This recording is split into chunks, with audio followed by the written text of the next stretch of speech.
Muy bien. Vamos a comenzar esta serie de pláticas.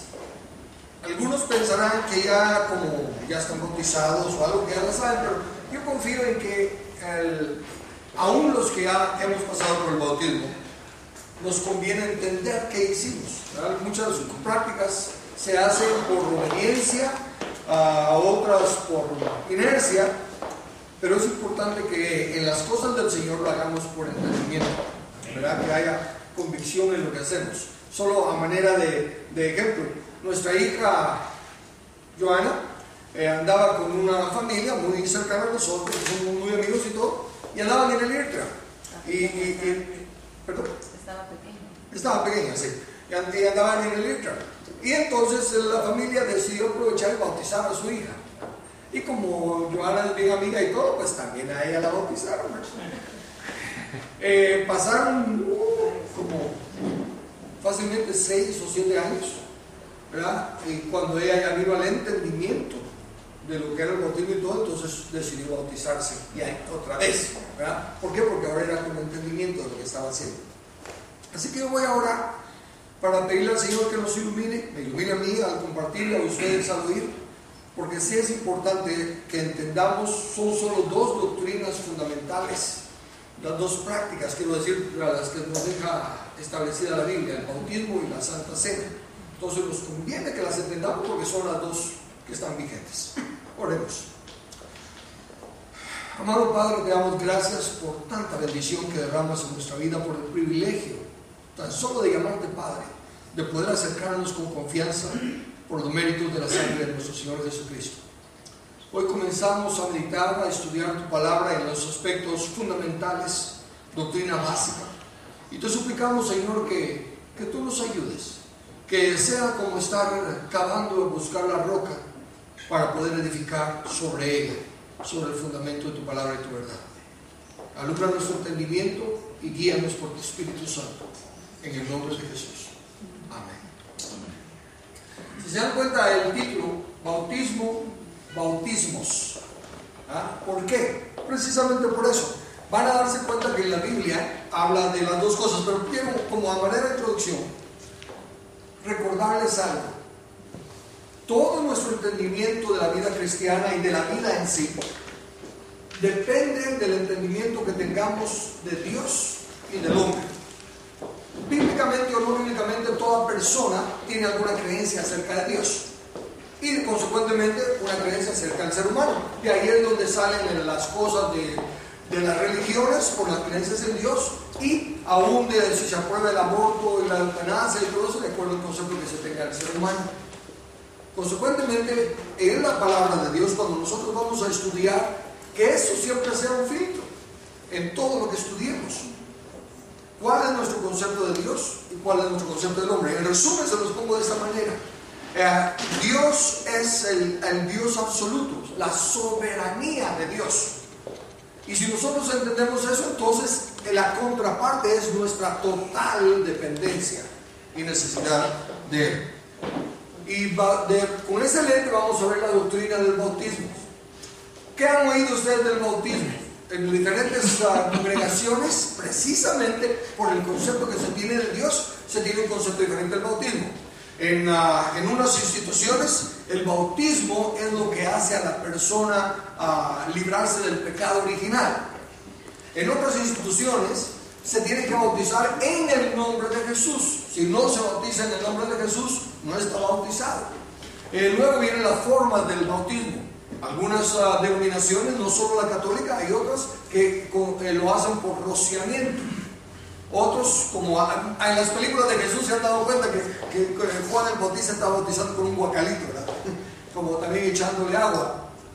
Y otros es una inmersión completa. Vamos a ver ahora qué es el bautismo, las doctrinas de bautismos, y basado en eso vamos a ver cuál es nuestro, por qué tomamos la posición que tomamos nosotros.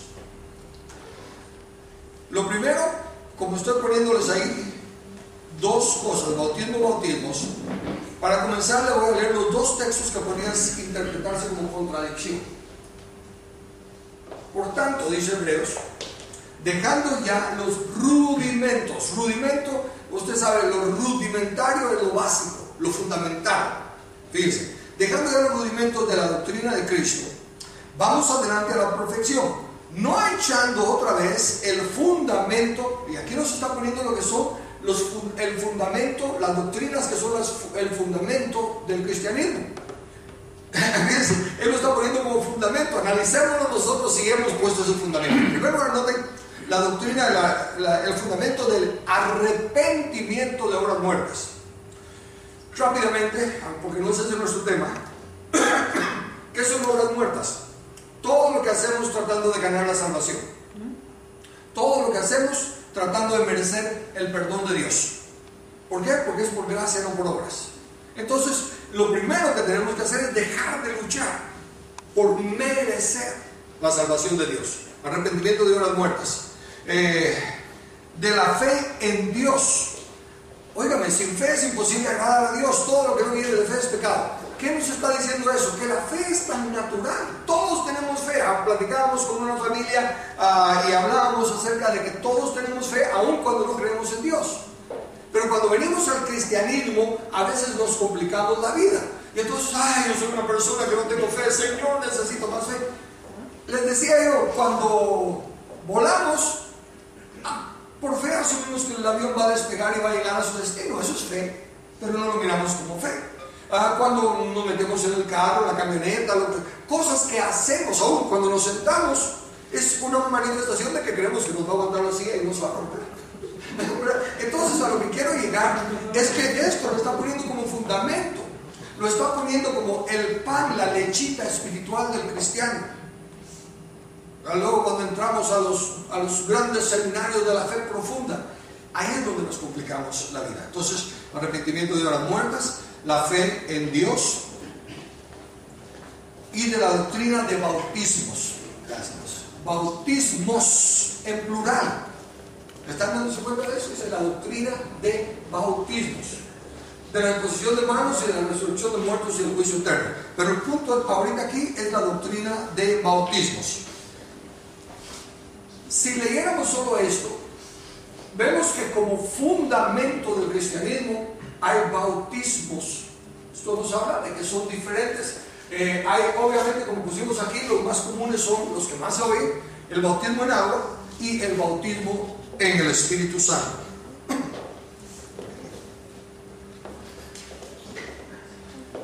Pero llegamos a un versículo que pudiera sonar como contradicción, porque fíjense lo que dice. Pablo nos exhorta a caminar digno de la vocación con que fuiste llamados, solícitos en guardar la unidad del Espíritu en el vínculo de la paz. Y en esa unidad, en el capítulo 4, versículo 5, dice: hay un Señor, una fe, un bautismo. Hebreo nos dijo el fundamento de doctrina de bautismos en general, en plural. Y aquí Pablo nos dice que hay un solo Señor, un solo Dios, un solo bautismo. ¿Se contradice la Biblia? Obviamente no. Entonces nosotros sabemos que tenemos que preguntarle a la Biblia a qué se está refiriendo cuando nos presenta por un lado que hay un solo bautismo, pero por otro lado nos dice que en el fundamento hay varios bautismos. Hay una serie de bautismos que ilustran el desarrollo de la vida cristiana. Escuchen lo que dije. Una serie de bautismos que ilustran el desarrollo o crecimiento de la vida cristiana. Queda implícito entonces que no se puede referir a un solo bautismo, porque es un proceso. Pero ese un solo bautismo, para que sea un solo bautismo, no puede estar limitado, no puede tener ninguna participación del ser humano. ¿Por qué? Porque lo que les acabo de decir, unos dicen el bautismo es por rociamiento, otros dicen por inmersión, otros dicen por guacalito, otros dicen a los niños, otros dicen a los grandes. Si para que haya un solo bautismo, tiene que estar totalmente fuera del control del ser humano. Y vamos a ver que ese un bautismo es el único que nos hace cristianos. Y es el único que Dios administra sin nuestra participación. Por el otro lado está la serie de bautismos que digo, que hablan del desarrollo. Les voy a mencionar por lo menos 7, algunos dicen 8, porque también aluden como en la experiencia de Noé, como un bautismo. Pero los más comunes son estos. En primer lugar, encontramos el bautismo de Moisés en la nube y el mar. No es de que Moisés se haya bautizado, sino que note lo que dice 1 Corintios 10:2. Y todos en Moisés fueron bautizados en la nube y en el mar.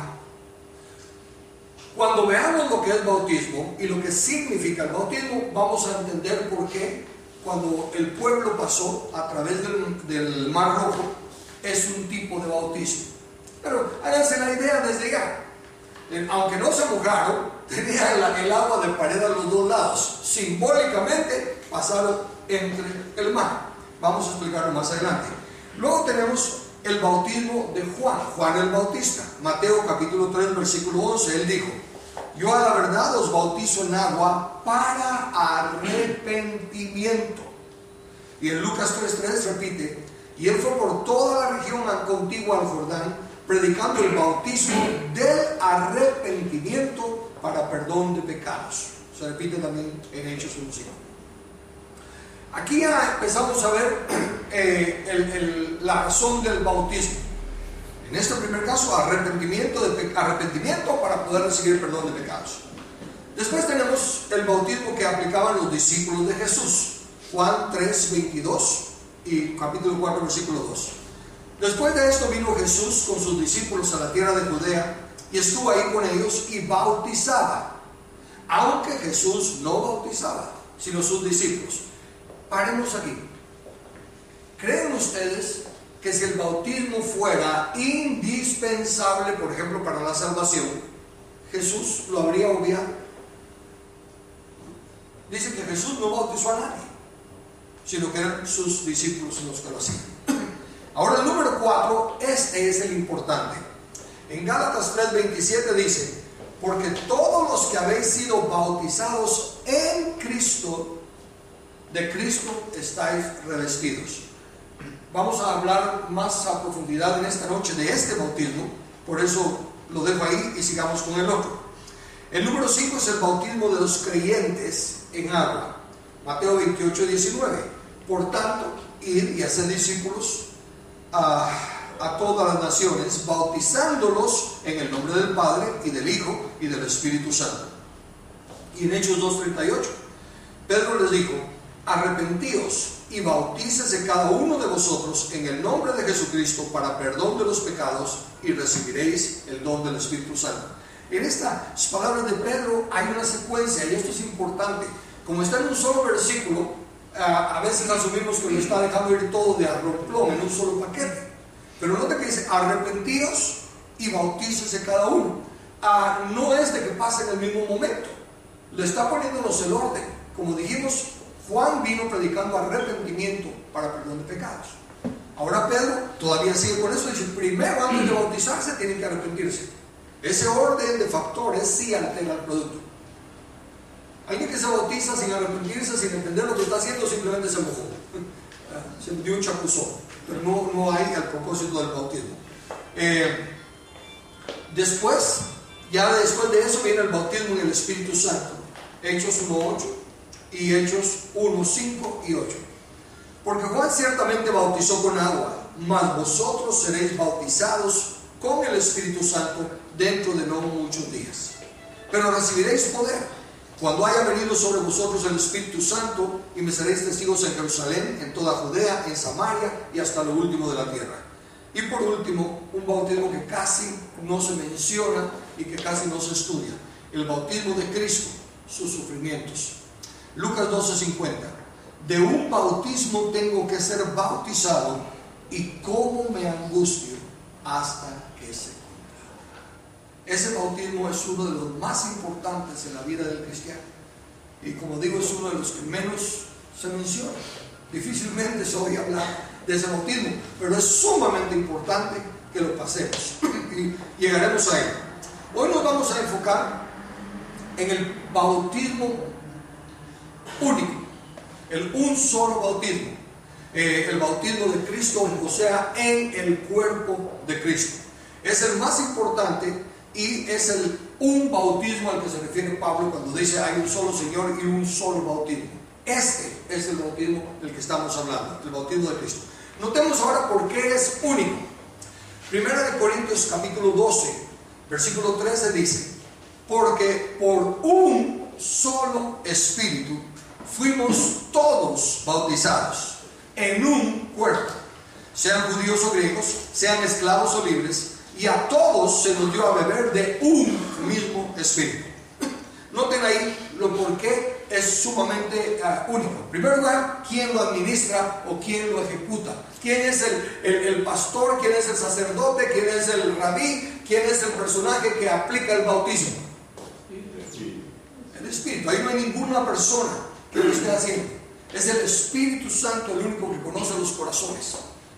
Es el Señor el único que sabe quién de verdad ha experimentado la regeneración, el arrepentimiento, el nacer de nuevo. Nosotros podemos, nos engañamos a nosotros mismos, porque pasa una persona totalmente quebrantada, llorando y todos nosotros decimos, wow, qué conversión. Y pasa otro que ni llora ni nada, sino que dice, no, yo creo que necesito a Cristo, no, yo necesito a Cristo. Y pensamos, bueno, pues al menos está comenzando, y ese puede estar más convencido que el otro que está para llorar.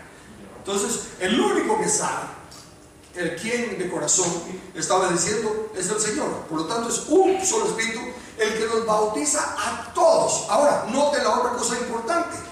¿En dónde nos bautiza? No nos bautiza en agua. ¿En dónde nos bautiza? En el cuerpo. En el cuerpo. En el cuerpo de Cristo. ¿Cuál es el cuerpo de Cristo? Nosotros. Entonces, el que nos pone en la iglesia es el Espíritu Santo. Y es el mismo Espíritu en un solo cuerpo. Y dice, sean judíos o griegos, sean esclavos o libres, a todos se nos dio a beber de un mismo Espíritu. Por eso es que este bautismo es único, porque no hay forma que el hombre le pueda distorsionar, pues no tiene ninguna participación en él. En este, un solo bautismo es el que nos hace a todos miembros de la familia. Ahora veamos el proceso como es. Esta es otra cosa sumamente importante. En estas doctrinas básicas, si ustedes prestan atención, está la respuesta para cuando, por ejemplo, cuando argumentan los testigos de Jehová, cuando argumentan los sabatistas, cuando argumentan los solo Jesús, tantas otras cosas que argumentan. Miren el proceso de este bautismo. En Juan 16, los versículos 7 y 8, dice Jesús, pero yo os digo la verdad, os conviene que yo me vaya, porque si no me fuera, el Consolador no vendría a vosotros. Mas si me fuere, os lo enviaré. Y cuando Él venga, ¿de quién está hablando ahí? ¿Quién es Él? El Espíritu Santo. Fíjense, miren lo que Jesús dice que es la tarea principal del Espíritu Santo. Y cuando Él venga, convencerá al mundo de pecado, de justicia y de juicio. Es el Espíritu Santo el que produce la gracia para el arrepentimiento. Aún el arrepentimiento es una dádiva de Dios. Con los que nos hemos arrepentido, no nos hemos arrepentido simplemente porque a la que pecadores somos, sino que Dios nos ha dado gracia para verlo. Hay una gran diferencia entre remordimiento y arrepentimiento. Judas tuvo remordimiento, no hubo arrepentimiento, porque al arrepentirse, una de las primeras cosas que uno hace cuando uno se arrepiente es, me rindo. Por mis propias pistolas, por mis propios medios, yo estoy hundiéndome más. Yo no sé cómo manejar mi vida, me rindo. Señor, tú eres el Señor. Y de ahí en adelante tú decides. Pero Judas siguió siendo Señor. Y él dijo, no, lo que hice está mal, merezco la muerte. O sea que él mismo fue juez. Y él mismo de una vez ejecutó. Eso no es arrepentimiento, eso es remordimiento. Entonces, dice, convencerá al mundo de pecado, de justicia y de juicio. Otra cosa importante. ¿Cuál es el pecado imperdonable? ¿Pueden darse cuenta por qué? A ver, ¿quién me dice por qué pecar contra el Espíritu Santo es el pecado imperdonable? Entonces no había forma de que uno pudiera convencerse. Sencillamente, el Espíritu Santo es el que nos redarguye de pecado. Si a nadie nos redarguye de pecado, si aún con el Espíritu Santo redarguyéndonos todavía no resistimos, si a nadie te redarguye. Sí, en otras palabras, científicamente esto pasó. Una persona que era de la iglesia tenía una empresa, tenía 3 empresas grandes. En una de ellas era de los choferes que vendían más, y al que vendiera más le daban un premio y todo, y había uno que se lo ganaba, porque ese casi ni paraba ni a comer ni a dormir. No, aparentemente no necesitaba comer ni dormir. Y entonces era el que más viajaba y el que más hacía. Un día lo encontraron muerto en su cama. Y cuando le hicieron la autopsia, tenía un gran hoyo en el estómago. Una glándula, algo que es lo que produce la necesidad de comer, estaba mala en él. Entonces no tenía apetito, no sentía la necesidad de comer. Comía así cualquier charada por comer, pero no sentía la necesidad. Bueno, algo así es, si el Espíritu Santo ya no nos redarguye, podemos sentirnos, wow, ahora sí estoy disfrutando de la vida, ya no ando bajo condenación, ya no me importa lo que piense la gente, y no hay arrepentimiento. Eso también, ¿qué les dice de las personas que tienen miedo de que ya cometieron el pecado imperdonable? ¿Alguna vez alguien le ha dicho a usted, yo creo que cometió el pecado imperdonable? ¿Sí? ¿Y cómo se sienten esos que han cometido el pecado imperdonable? Condenados a la muerte, no tiene salvación. ¿Y qué te dice eso? Sí, tiene el Espíritu Santo. ¿Qué? Que está el Espíritu Santo. Sí, si se siente condenado, algo lo está redarguyendo, no ha cometido el pecado imperdonable. Esa es la mejor. Cuando alguien me dice que siento que pecado, esa es la mejor forma de saber que no lo has cometido. Si hubieras cometido, no te importaría. Ya no habría que te redarguyera de pecado. Bueno, entonces el que inicia el proceso de redención de nuestra vida es el Espíritu Santo. Y estamos inconversos, porque recuérdense que es al mundo al que convence de pecado, de justicia y de juicio. Quiere decir que cuando estamos en Cristo, el Espíritu Santo ya está trabajando en nosotros. Está redarguyéndonos de pecado, de justicia y de juicio. Llega un momento en que dice Jesús, no contenderá mi espíritu para siempre con el hombre. ¿Ven? Es cuando el Espíritu de Dios se echa para atrás. Entonces, ¿qué pasa? Pablo, escribiéndole a los Corintios, dice que como no aprobaron tener en cuenta a Dios, Dios los entregó a una mente reprobada. Ya es una mente sin esperanza, una mente sin Dios, para que cometan toda clase de atrocidades. ¿Por qué? Porque hay un espíritu que los esté redarguyendo. En Efesios capítulo 1, versículos 13 y 14, dice: en él también vosotros, habiendo oído la palabra de verdad, noten por favor el orden, recuérdense la secuencia. Número 1, habiendo oído la palabra de verdad. La fe viene por el oír. Lo primero que necesitamos es palabra. Por eso es que no conviene convencer a nadie de que reciba a Cristo simplemente porque tenemos la habilidad de hacerlo. Si no se ha sembrado palabra, ¿qué esperamos cosechar? Dice, en él habiendo oído la palabra de verdad, el evangelio de vuestra salvación, y habiendo creído en él, primero se oye y después se cree, fuiste sellados con el Espíritu Santo de la promesa, que es las arras de nuestra herencia, hasta la redención de la posesión adquirida para la alabanza de su gloria. Aquí nos están entonces los pasos de la redención. Y lo importante, noten que dice que después de haber creído fuimos sellados. Esta es otra cosa importante. Como está hablando de arras, ¿qué otra palabra pudiéramos usar para que entendamos qué son las arras? Prendas. Prendas. No el material, sino que el significado. ¿Qué es cuando se deja algo en arras? Una prenda. Un anticipo. Una prenda, un anticipo. Es una garantía de que voy a regresar. O cuando uno va a comprar algo y que le piden que deje un adelanto, ¿verdad? Un anticipo. Entonces aquí lo que está diciendo es que fuimos sellados como un anticipo de nuestra herencia, de la redención adquirida. Porque todavía no hemos entrado a la plenitud de la redención. Será hasta que Cristo venga. Pero el sello del Espíritu Santo en nosotros es el anticipo, es la muestra, ¿verdad?, de lo que nos espera en el Señor. Noten esto de ser sellados. 2 Corintios 1, 21 al 23. El que nos confirma con vosotros es Cristo, y el que nos ungió es Dios, el cual también. ¿Quién es el cual también? Dios. El cual también nos ha sellado. El que nos sella, fíjense, el que nos bautiza en el cuerpo de Cristo es el Espíritu. Pero el que nos sella con el Espíritu es Dios, el cual nos ha sellado y nos ha dado las arras del Espíritu en nuestros corazones. En Efesios solo decía que fuimos sellados, pero aquí nos aclara que es Dios mismo el que nos sella. Y en Efesios 4:30 Dice, y no contristéis al Espíritu Santo de Dios, con el cual fuisteis sellados para el día de la redención. Otra cosa importante. ¿Para qué somos sellados con el Espíritu Santo? Para hablar en lenguas, para echar fuera demonios, para el día de la redención. Aquí estamos hablando del proceso. Aún en la manifestación del Espíritu Santo en nuestra vida es consecuencia de un crecimiento, de un proceso. Poniéndolo de otras maneras, necesitamos entender la soberanía de Dios, como les dije al principio, y la parte del ser humano. Jesús dice en Juan 6:44, ninguno puede venir a mí si el Padre que me envió no le trajere, y yo le resucitaré en el día postrero. ¿Qué podemos hacer entonces para que alguien venga a Cristo?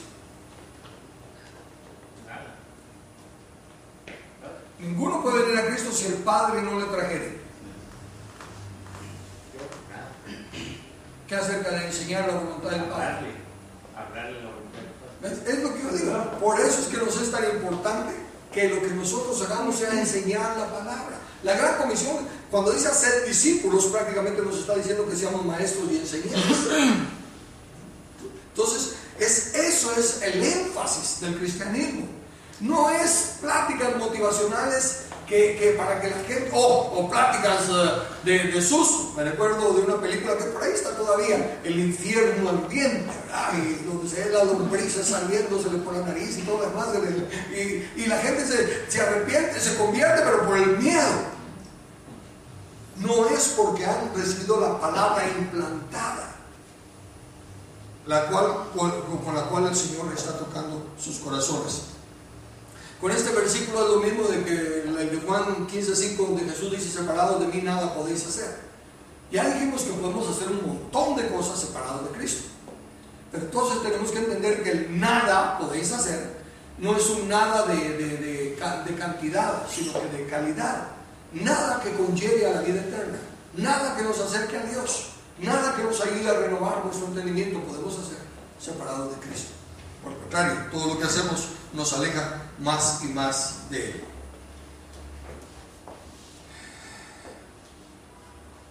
Ahora veamos el bautismo de los creyentes en agua. Bueno, déjenme decir aquí que todavía tengo dos versículos que me salté. Dice Hechos 2, 46 y 47. Y el Señor añadía cada día a la iglesia a los que habían de ser salvos. ¿Podemos entender ahora por qué? Nadie viene a Jesús si el Padre no lo trae. Nadie recibe del Padre si el Espíritu Santo no lo redarguye. Y cuando el Padre lo trae y el Espíritu Santo lo redarguye, Jesús lo añade a la iglesia. Es una obra de Dios. Y se dan cuenta, les dije de los testigos de Jehová y tantos otros. ¿Quiénes están obrando en la salvación? ¿Quién es el Salvador? Jehová, Jesús. Pero aquí dice que nadie viene a Jesús si el Padre no lo trae. Entonces, ¿quién es el Salvador? El Padre. Y aquí dice que nadie puede aceptar al Padre si el Espíritu Santo no lo redarguye. Entonces, ¿quién es el Salvador? ¿Se dan cuenta? Es el Dios Trino. Entonces, los que dicen, pero la Biblia no habla de la Trinidad o esto y lo otro, ahí está. Es un trabajo en equipo, ¿no? Y entonces, con las doctrinas básicas, si las asimilamos como nos las presenta la palabra, después ya no nos pueden andar engañando todas esas cositas ni nos roban la paz. Porque son muy hábiles para hablar, tienen tremendos argumentos. Y el que no está fundamentado, la gran mayoría de cristianos hoy en día llegan a la iglesia por sanidades, por milagros, por un montón de cosas, pero no saben ni papa la doctrina básica. Por eso cuando llega una prueba, rapidito se enfrían o se alejan, porque no han entendido los rudimentos de la palabra de Dios. Y 2 Corintios 3:17, porque el Señor es el Espíritu, y donde está el Espíritu del Señor, allí hay libertad. Esto es importante. El Señor es el Espíritu. ¿Le decimos al Señor qué hacer o le preguntamos al Señor qué hacemos? Tienen toda tanta cosa mala que hacemos en la iglesia. Espíritu Santo, te permitimos que hagas lo que quieras hacer. ¿Quién es el Señor? ¿quién es el Señor?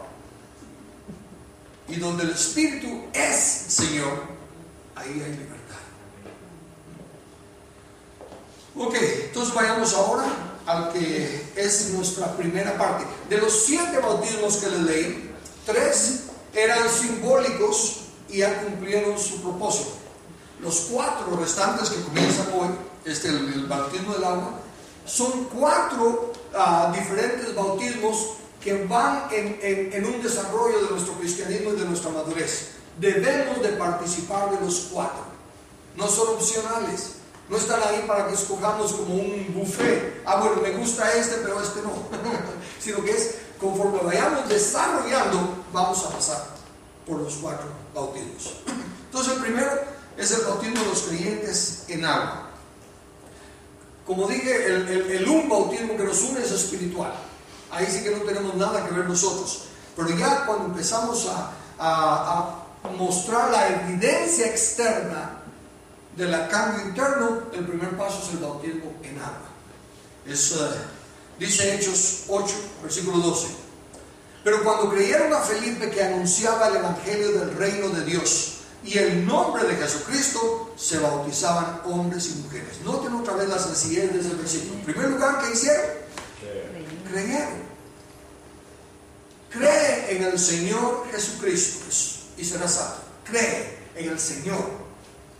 No en el Salvador, no en el protector, no en el proveedor, en el Señor. Entonces dice, cuando creyeron a Felipe que anunciaba, ¿qué anunciaba? ¿El evangelio de qué? Una vez más, en el domingo que empezamos con las parábolas vamos a enfatizar sobre el reino. Pero es sumamente importante que entendamos un reino. No es una democracia. No tenemos un congreso que nos represente ante el rey. En el reino, cuando el rey da una orden, solo pueden haber 2 opciones: obediencia o desobediencia. No hay abstinencia. Entonces, anunciaba el evangelio del reino y el nombre de Jesucristo, y se bautizaban hombres y mujeres. En contraste al anterior, este bautismo sí es administrado por hombres. Felipe era el que los estaba bautizando a todos aquellos que habían creído.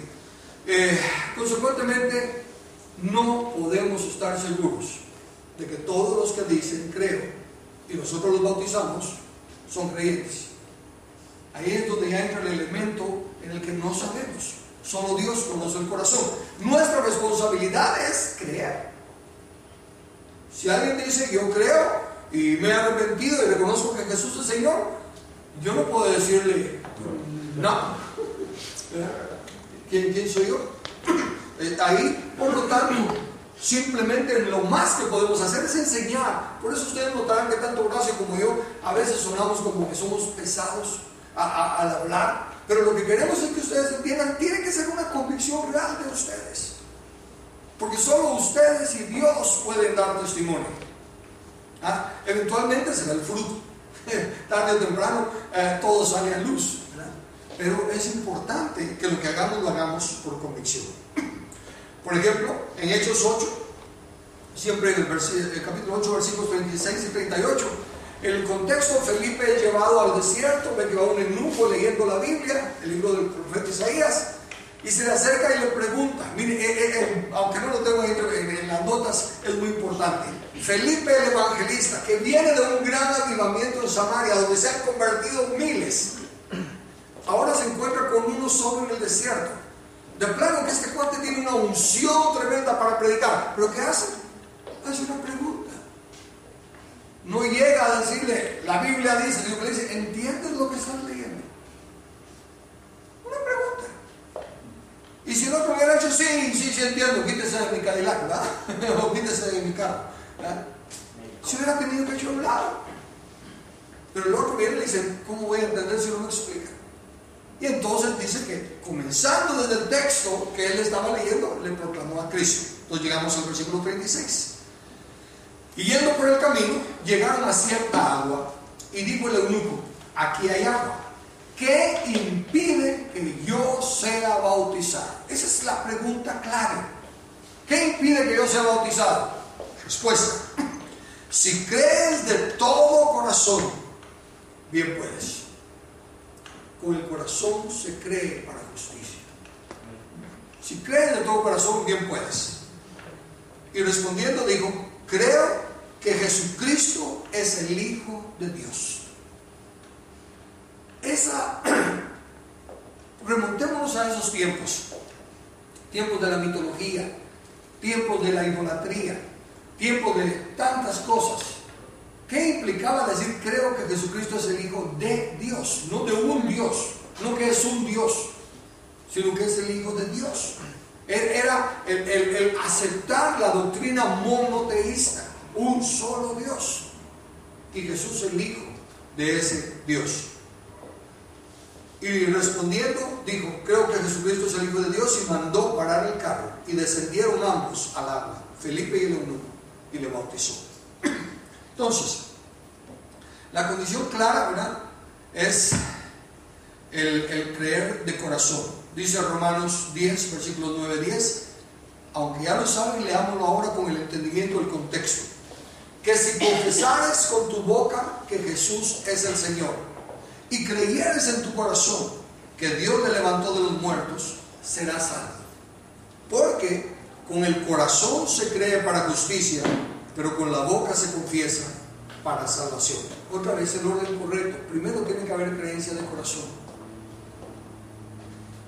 Yo creo que nosotros necesitamos volver a prestarle atención al Apocalipsis, las cartas de Jesús. ¿A quién le está escribiendo Jesús?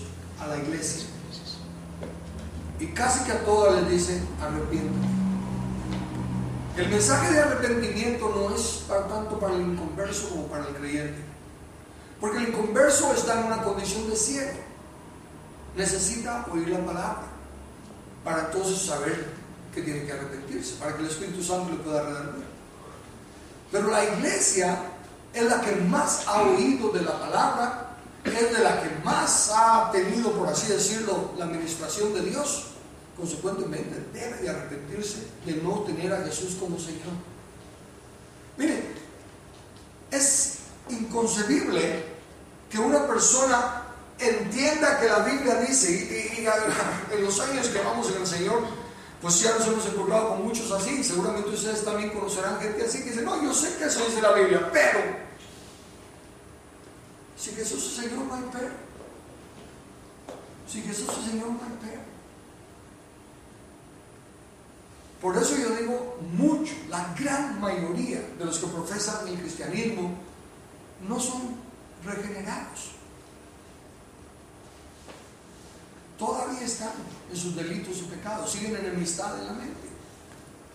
Y hasta pueden ser líderes, predicadores, hacedores de milagros. Tenemos los ejemplos claros en la Biblia.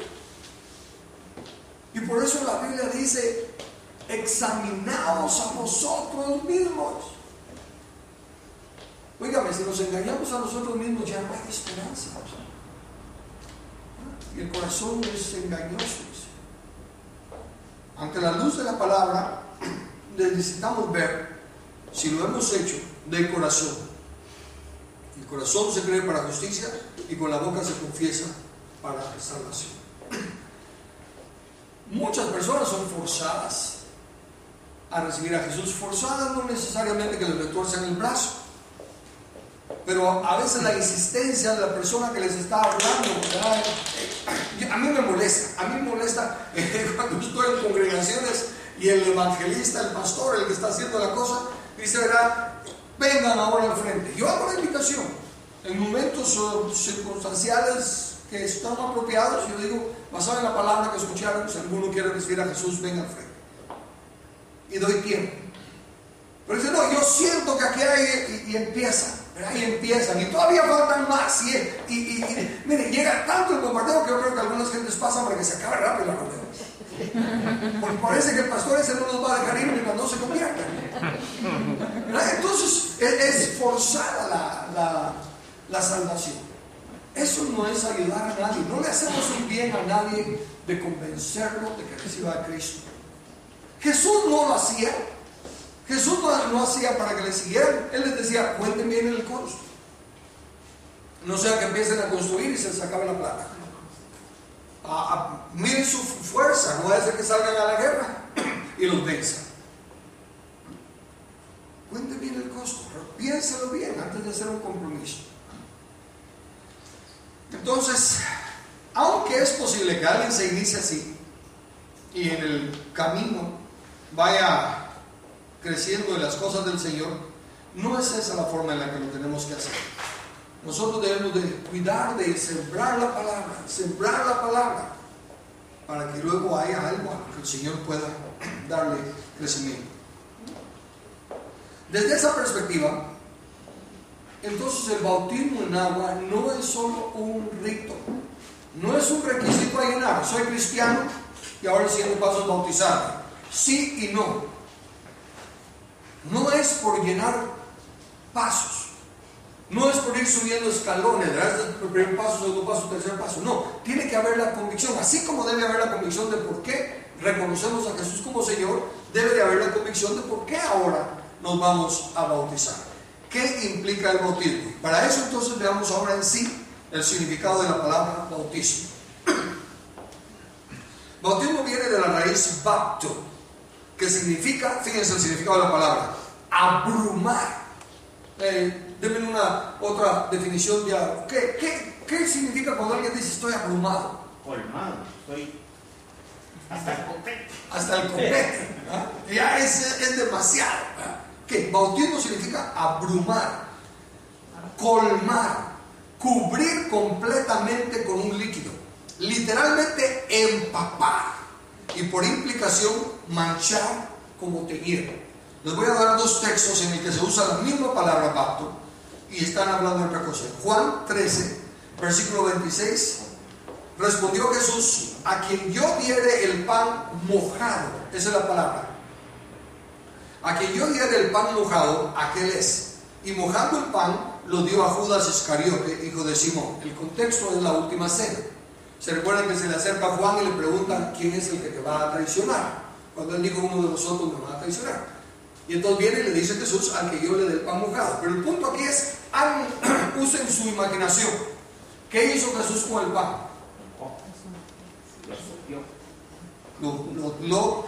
Lo abrumó, lo colmó, lo cubrió completamente con el líquido. Ahora en el otro texto, Apocalipsis 19:13, hablando de Jesús cuando viene en la segunda venida, dice: estaba vestido con una ropa teñida. Esa es la misma palabra en el original, teñida con sangre, y su nombre es el Verbo de Dios. Entonces aquí vemos dos usos de la palabra: el mojarlo, el sumergirlo para mojarlo, y el teñir. El teñir es una de las palabras que mejor explica para mí el bautismo.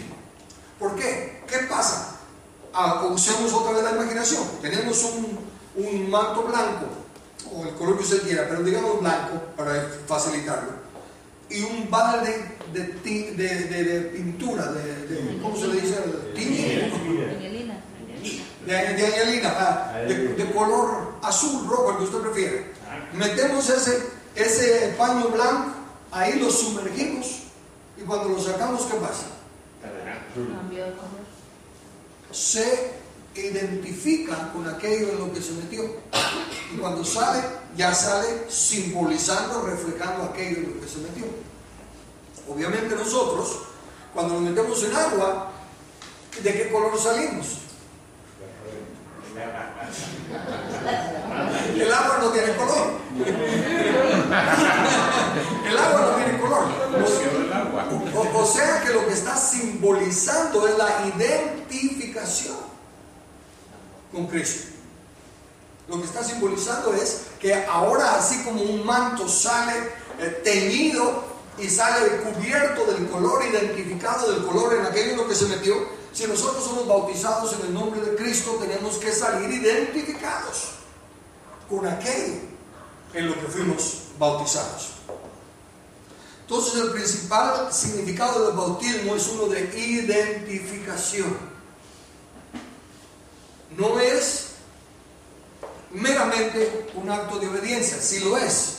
Por eso estoy diciendo no es meramente, no es solamente, sí lo es, porque es por obediencia que nos bautizamos. Pero por obediencia no va a llenar, no va a satisfacer nuestro espíritu, no va a darnos el poder que debe de darnos el bautismo si no llevamos el entendimiento de lo que estamos haciendo. Miren estos versículos. Gálatas 3:27. Porque todos los que habéis sido bautizados en Cristo, de Cristo estáis revestidos. Todos los que habéis sido metidos en colorado, en amarillo, en negro, sois amarillos, colorados, negros. Entonces, con los que hemos sido bautizados en Cristo, de Cristo estamos revestidos. Debe de haber en nosotros, como decían de los discípulos, los llamaban cristianos. ¿Por qué los llamaban cristianos? Porque semejaban a Cristo. No en su vestimenta, sino que en su sentido de valores, en su comportamiento, en su actitud. Un cristiano tiene que tener cambio de valores, cambio de principios éticos. No es posible que un cristiano sea un mentiroso, un aprovechado, un estafador. Ese no es cristiano. Es un mojado. Entró mojado al reino. No entró por la puerta. Entonces, de Cristo estáis revestidos. Romanos 6 habla de lo que les dije. Necesitamos entender el poder del bautismo. ¿Hay algún poder que nos dé el bautismo? Sí. Sí, mire, Romanos 6, versículos 3 y 4. ¿O no sabéis que todos los que hemos sido bautizados en Cristo Jesús, hemos sido bautizados en su muerte?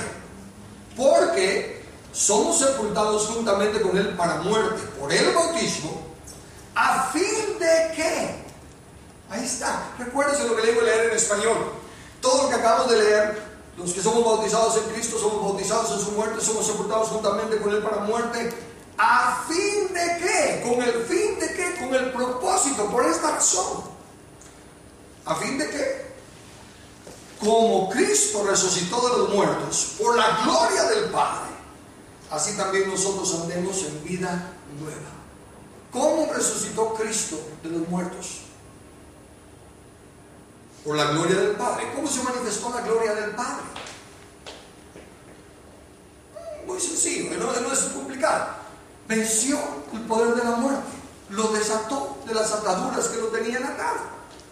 Dice el salmista: no permitirás que mi alma vea, no permitirás que tu siervo vea corrupción, que su alma fue librada. Bueno, de la misma manera, cuando hacemos las cosas con el entendimiento, no es que surja un poder así ¡tarán! Y sentimos una energía tremenda, pero en el espíritu sí recibimos un poder, el poder del testimonio. De que así como Cristo fue sepultado y resucitó, nosotros ahora venimos a una vida nueva. Hay una gracia, se añade gracia del Señor. Es como que conforme nos vamos vaciando de nosotros, va habiendo más de Cristo en nosotros. Y entonces viene un nuevo entendimiento, un nuevo fluir en nuestro caminar, haciendo la voluntad de Dios. Así también nosotros andemos en vida nueva. Entonces, desde ese entendimiento se puede apreciar por qué Jesús le pidió a Juan el Bautista que lo dejara bautizarse. ¿Se recuerdan de eso? Dice que Jesús llega a Juan el Bautista. ¿Cuál era el bautismo de Juan? Arrepentimiento. Entonces llega Jesús y le dice: vengo candidato al bautismo. Juan, su fuerte, su entendimiento era: arrepentidos para que podáis recibir el reino. Entonces viene y dice: ¿cómo te voy a bautizar aquí? ¿De qué te tienes que arrepentir? Pregunta: ¿de qué se tenía que arrepentir Jesús? Entonces no funcionaba el bautismo si fuera meramente arrepentimiento. Pero ¿cuál les dije que es la función principal del bautismo? Identificarse. Dice: deja porque nos conviene hacer toda justicia. Y lo justo era que si Jesús venía a morir por los pecadores, se tenía que identificar de los pecadores. El que no conoció pecado se tiñó, por así decirlo, para usar la analogía del bautismo, con nuestros pecados, y salió pecador, salió de nuestro color negro. ¿Lo pueden ver? Entonces es un bautismo de identificación. Juan 1:14: y aquel verbo fue hecho carne y habitó entre nosotros. Ayúdenme. Si estamos viendo que es identificarse con aquello en lo que uno vive. Y aquí el verbo, la palabra de Dios, se humanó y habitó entre nosotros. Desde la perspectiva de Jesús, a la luz de lo que estoy hablando, ¿qué implicó eso? ¿Qué implicó que aquel verbo se tiñera de carne? ¿Fue algo glorioso?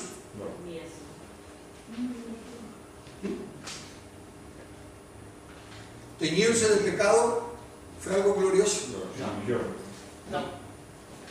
Ven, si tan solo se dan cuenta de eso, esa es la Navidad. Es la humillación de Cristo. Es Dios dejando su gloria y vistiendo, así como los que hemos sido bautizados en Cristo, de Cristo estamos revestidos. El verbo que fue bautizado, identificado con nosotros pecadores, de pecado está revestido.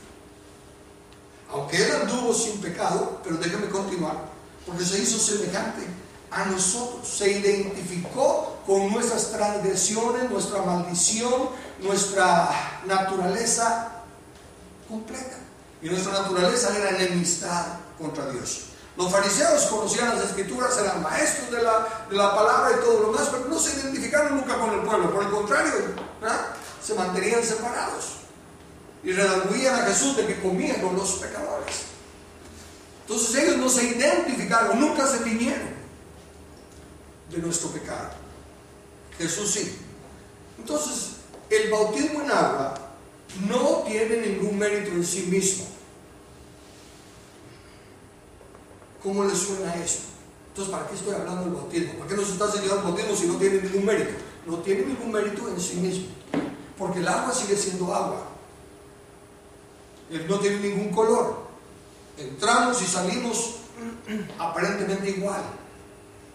Y si solo nos metimos al bautismo por un rito, si solo nos metimos al bautismo por una tradición, si solo nos metimos al bautismo porque nuestra iglesia, para ser miembros, el que no se bautiza no es miembro, si nos metimos al bautismo por cualquier otra razón, el bautismo no tiene ningún mérito en sí.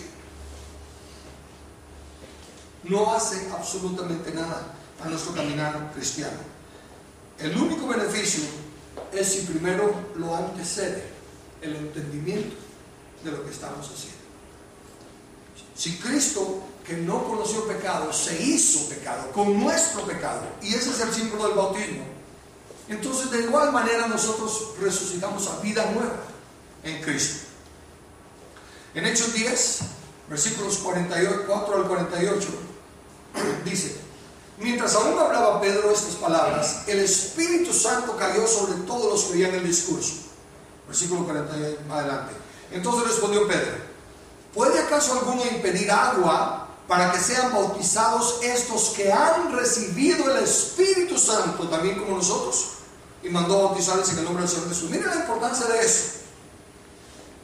El Espíritu Santo solo lo pueden recibir personas que han nacido de nuevo, que son, que desde la perspectiva de Dios son declarados creyentes, que ya fueron por el Jesús puestos en el cuerpo de Cristo. ¿Por qué digo eso? Noten los siguientes versículos. Juan 14, 17. El Espíritu de verdad, al cual el mundo no puede recibir. El Espíritu Santo no lo puede recibir el mundo. Tiene que recibirlo a un creyente. Lucas 11, 13. ¿Cuánto más vuestro Padre, o sea que está hablándole a hijos, vuestro Padre Celestial dará el Espíritu Santo a los que se lo pidan? Entonces, cuando Pedro dice, estos ya recibieron el Espíritu Santo, Pedro está diciendo, ya el Señor nos aceptó. ¿Por qué le voy a poner yo límites y condiciones? Si Él ya los aceptó en su iglesia, en su cuerpo, ¿qué mérito tengo yo para no aceptarlo en mi iglesia? Y hay unos requisitos. Otra cosa que se da en muchas iglesias es una mala interpretación del agua. ¿En qué sentido? Cuando Jesús le dice a Nicodemo, el que no nace del agua y del Espíritu. Entonces, muchas iglesias, no sé si ustedes lo saben, asumen que nacer del agua es el bautismo y el Espíritu es nacer de recibir a Cristo.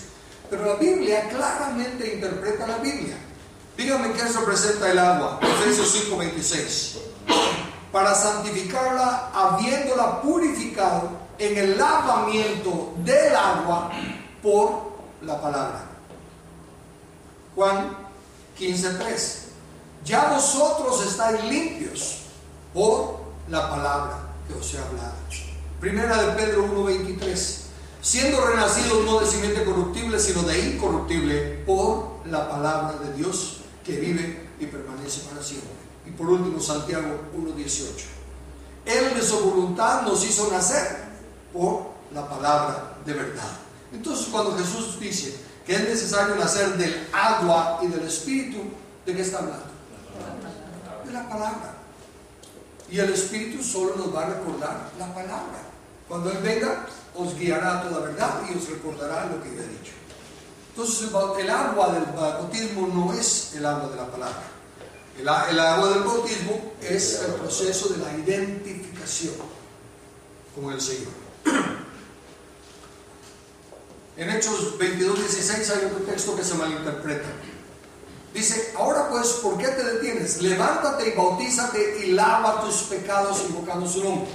¿Ven? Por el orden en que está puesto, levántate y bautízate y lava tus pecados, es cuando muchos asumen que al bautizarse lavan sus pecados. Pero el orden aquí, una vez más, como les digo, no está cronológico. Porque ya a lo largo de la Biblia dice que primero es el arrepentimiento: arrepentidos y bautizados. Entonces, es un texto aislado el que no debe de formar una doctrina. El Levítico, cuando habla de la limpieza del leproso, primero tiene que ser limpiado, sanado de su lepra, y después es lavado, como un rito de evidenciar lo que ya pasó interiormente. El bautismo en agua es para evidenciar lo que ya pasó internamente, ¿verdad? Que hemos muerto al pecado y hemos salido. Y si fuera tan importante el bautismo para salvación, así como dije que Jesús no bautizaba, noten ahora a Pablo en Primera de Corintios, verso 12 al 17, pero solo voy a leer esto. Dice: doy gracias a Dios que a ninguno de vosotros he bautizado. ¿Creen ustedes que si el bautismo fuera necesario para la salvación, Pablo diría: doy gracias a Dios que a ninguno he bautizado? Pues no me envió Cristo a bautizar, sino a predicar el Evangelio. ¿Okay? Entonces, aquí no es que se esté menospreciando el bautismo, sino que se le está quitando esa connotación equivocada que algunos le han dado de que es el bautismo el que quita el pecado original, es el bautismo el que nos lava de pecados, es el bautismo el que da la membresía, y el que no se bautiza no es salvo. Entonces, eso es lo que está quitando aquí Pablo. No está menospreciando el bautismo, simplemente está aclarando las doctrinas erróneas que andan por ahí. Consecuentemente, el bautismo es simbólico. El único que murió, fue sepultado y resucitó es Cristo, nadie más. Entonces, cuando nosotros decimos que nos identificamos a su muerte y resurrección, es simbólico. El poder limpiador, generador, siempre está en la sangre de Cristo. El bautismo solo es una muestra de obediencia y una confesión pública. Cuando uno se bautiza, se está identificando públicamente. No me avergüenzo de Cristo y del Evangelio, y me identifico con Él. En otras palabras, he dicho que aún en las escuelas, en las logias, cuando uno inicia, dice, lo bautizan. Por lo general siempre lo hacían fastidiándole la vida a uno, pero el punto es que lo aceptaban en el grupo. Entonces lo bautizaron. Bautizarse es declarar que ha habido un cambio de valores, de relaciones y de propósito. Lo que se requiere entonces es que la persona que se va a bautizar simbolice y declare esto. Número 1, reconoce su condición. Efesios 2, 1 al 12.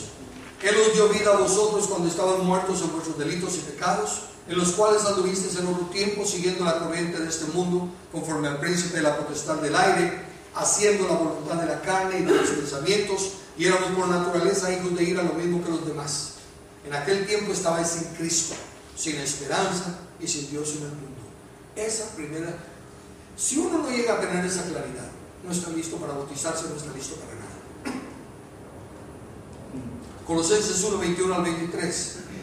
Y a vosotros que también, que erais en otro tiempo extraños y enemigos en en vuestra mente, haciendo malas obras, ahora os ha reconciliado, si en verdad permanecéis fundados y firmes de la fe, y sin moveros de la esperanza del Evangelio que habéis oído.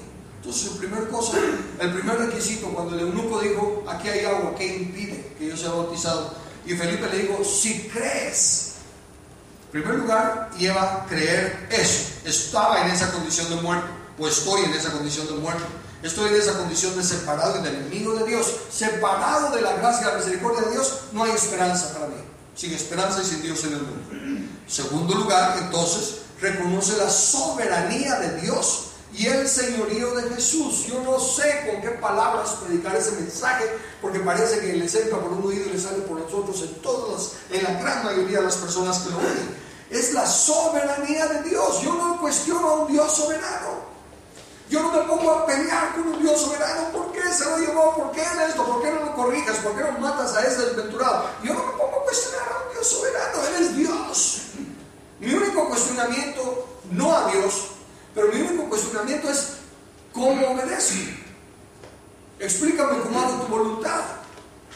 ¿Verdad? Mis preguntas no son para ver si lo hago, sino para saber cómo lo debo hacer, cómo lo obedezco. Entonces dice aquí Mateo 7:21, no todo el que me dice Señor, Señor entrará en el reino de los cielos, sino el que hace la voluntad de mi Padre que está en los cielos. Más claro no puede estar. Perdona. Si tienes algo contra alguien, perdona. Si no perdonas, el Padre que está en los cielos no te perdona. Más claro no puede estar. No me vengas con que, ay, si supiera lo que me hicieron. Ay, no tengo que saberlo. Ya hubiera sido la cosa más atroz que te hubieran hecho, la cosa más horrible que te hubieran hecho. Dios sigue diciendo, si no perdonas, a ti no perdonan. Pero es que yo no entiendo cómo. No tengo que entender, Él es soberano. Y Él es mi Señor. Le tengo que obedecer. Eso es lo que a mí me compete. Lucas 9, 23 al 26. Y decía a todos, si alguno quiere venir en pos de mí, niéguese a sí mismo, tome su cruz cada día y sígame. Porque todo el que quiera salvar su vida la perderá, y todo aquel que pierda su vida por causa de mí, este la salvará. Y ese perder la vida no se refiere a morir. Se refiere a que ya no sigo mis metas. Yo quería hacer esto, yo quería hacer aquello, pero ahora el Señor me dice, no, quiero que seas otra cosa. Estoy dispuesto a hacer otra cosa. A perder mi vida, mis sueños, mis ideales, si es la voluntad de Dios que haga otra cosa. Hebreos 13, 17. Obedeced a vuestros pastores y sujetaos a ellos, porque os velan por vuestras almas, como quienes han de dar cuenta, para que lo hagan con alegría y no quejándose, porque esto no es provechoso. Para los que entendemos la responsabilidad que tenemos ante Dios, para los que entendemos que un día vamos a presentarnos ante Él y Él nos va a pedir cuentas de por qué permitimos ciertas cosas o por qué estorbamos otras cosas. Si lo hicimos por nuestra propia conveniencia, muy predicadores y muy pastores podremos haber sido, y nos va a decir, apartados de mí, malditos, al fuego eterno preparado para el diablo y sus ángeles, porque no le obedecimos. Pero no le compete a la iglesia estar juzgando al pastor. Una vez más, si hay pecado, la Biblia dice cómo se tiene que tratar con el pecado. No estoy diciendo que se le debe dejar pasar todo al pastor, y no estoy diciendo que se le encubre. Simplemente estoy diciendo, hay muchas cosas que no tienen que ver con pecado. Me pregunto si el pastor hace esto, me pregunto si ora 4 horas al día, no es de juzgar. Y por el otro lado, cuando nosotros con la autoridad de la palabra le decimos, hermano, usted tiene que dejar eso, o hermano, usted tiene que tomar esa responsabilidad, o hermano, eso no es bíblico. Es la autoridad de la palabra de Dios. No estamos hablando aquí de ¿cuál es la palabra que se usa? De infalibilidad. No estamos hablando de infalibilidad, somos tan falibles como el que más. Pero me refiero cuando estamos presentando lo que dice la Biblia, ya no es lo que nosotros creemos. Por eso es que algunos dicen que les da hasta pena hablar del diezmo, porque la gente va a decir, como la gente ya está, mira, pues no hablen de dinero, porque la iglesia ya está, la gente ya está cansada, que todo el mundo le anda sacando el dinero. Ok, es cierto, hay un montón de gente sacando el dinero, pero la Biblia me enseña, y me dice que les enseñe, el que no diezma le está robando a Dios. Ahí se van a ofender. Lo siento mucho. Ahí es donde entra el que está ahora en Cristo, va a también recibir, cuando lo que se le está diciendo en el nombre de Cristo es respaldado por la Biblia. no en argumentos humanos. Entonces, reconoce su condición, reconoce la soberanía de Dios y del Señor Jesús. Tercero, se rinde voluntariamente. Primera de Samuel 15, 22 y 23. Y Samuel dijo: se complace Jehová tanto en los holocaustos y víctimas como en que se obedezca a las palabras de Jehová. Ciertamente el obedecer es mejor que los sacrificios, y el prestar atención que la grosura de los carneros, porque como pecado de adivinación es la rebelión, y como ídolos e idolatría la obstinación. Hay muchos que dicen: no, yo no tengo ninguna idolatría, y son obstinados, son idólatras. Hay muchos que dicen: no, yo qué voy a andar con los adivinos, yo no creo en esos brujos ni nada de eso. Pero dicen que la rebeldía es como eso. Entonces tienen que rendirse voluntariamente. El otro texto es todavía más claro. Romanos capítulo 6, versículos 16 al 18. ¿No sabéis que si os sometéis a alguien como esclavos para obedecerle, sois esclavos de aquel a quien obedecéis? Ahora note, sea del pecado para muerte o sea de la obediencia para justicia. ¿Qué está diciendo ahí? Está diciendo que de todos modos somos esclavos. Si alguno dice: no voy a ir porque no quiero ser esclavo, eres esclavo del pecado. La única opción es: ¿a quién vas a tener de amo? ¿Al pecado para muerte o al Señor para justicia? Eso es todo. Pero esclavo, eres esclavo. Y Hebreos 5:8, ese texto está tremendo, hablando de Jesús. Y aunque era hijo, por lo que padeció, aprendió la obediencia. Hoy en día empiezan a padecer y se ponen la diule. Nunca aprenden la obediencia. La obediencia, Dennis Peacock lo puso de una manera bonita. Él dijo: el poder de Dios está protegido por problemas. Todos los que rehuyen los problemas nunca experimentan el poder de Dios. Quien los afronta descubre el poder de Dios. Jesús, por lo que padeció, y por favor no se refiere a los latigazos de la última hora. Cuando habla del padecimiento de Jesús, por favor no se vayan a la cruz. Esa fue la culminación. Él padeció el rechazo de los suyos. Él padeció la censura aún de sus propios familiares que lo consideraban loco. Él padeció la burla de los compañeros que al saber quién es su padre. Él padeció en una sociedad de los religiosos eran contra él, los políticos contra él. Él padeció aún de sus mismos discípulos que no le entendían y se estaban peleando quién va a ser el más grande. Cuando este se muera, mucha, ¿quién va a tomar su lugar? Qué gran amor que le tenían. Él padeció un montón de cosas, pero ese padecimiento, saber que tenía al diablo entre su equipo, dice, porque yo los escogí a los 12 y uno es diablo, ¿verdad? Saber que tenía un Tomás que no lo convencía ni a patadas, un Pedro que lo iba a negar. Él padeció muchas cosas. Y nosotros hoy en día, no, ya no me junto con este porque me hizo mala cara, o a este no lo acepto porque... Y por lo que padeció, por todas esas firmitas que le tocaron, aprendió que la obediencia. Pero tú eres el Señor, es tu voluntad, no la mía. Si tú me plantas aquí entre estas espinitas, por lo que padeció, aprendió la obediencia. Y en cuarto lugar, porque recuerden que le estoy diciendo lo que tiene que hacer el que se quiere bautizar. Número uno, dije, ¿cuál es?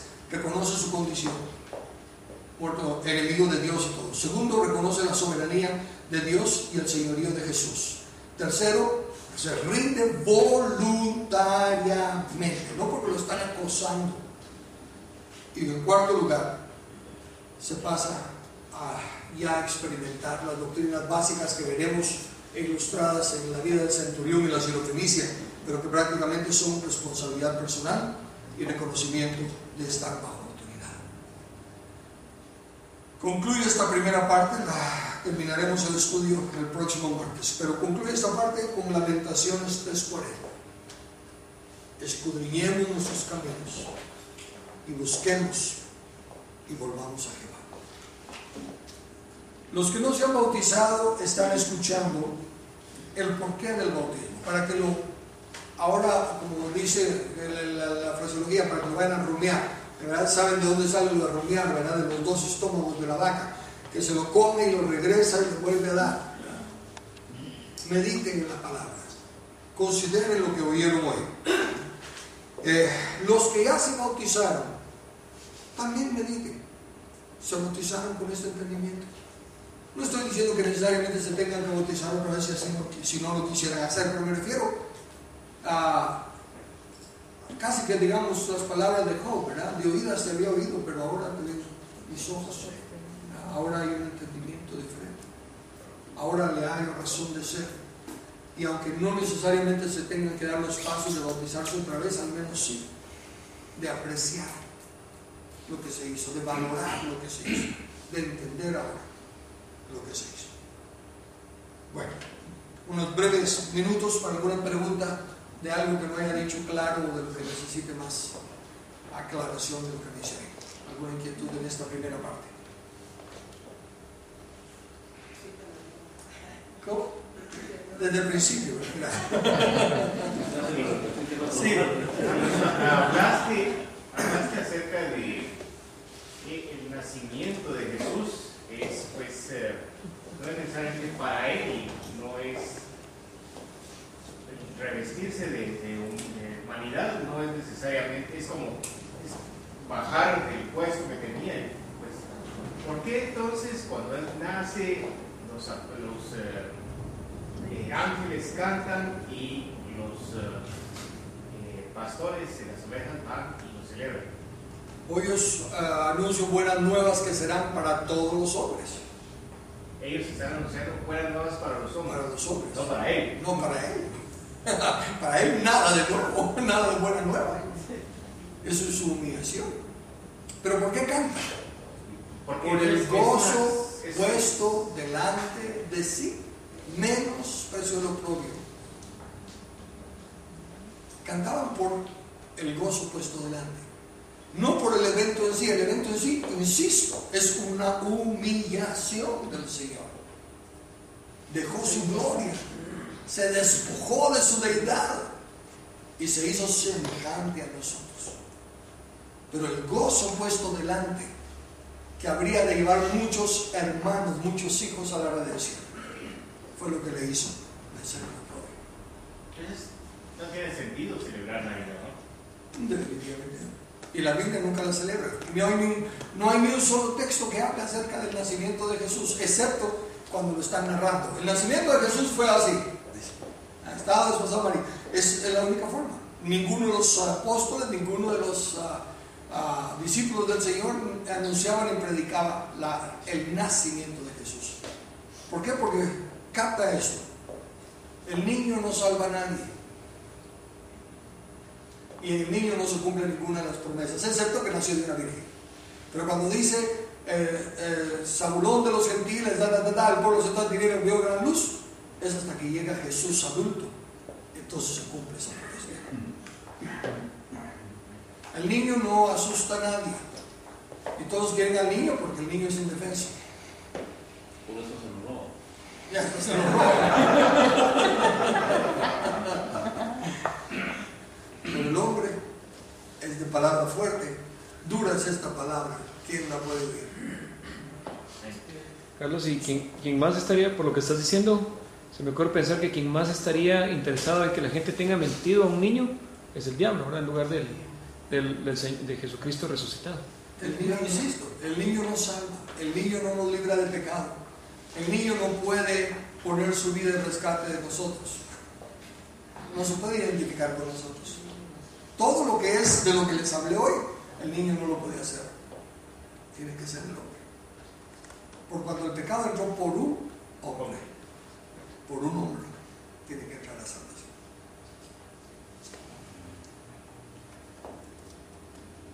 ¿Alguna otra pregunta? ¿Un comentario?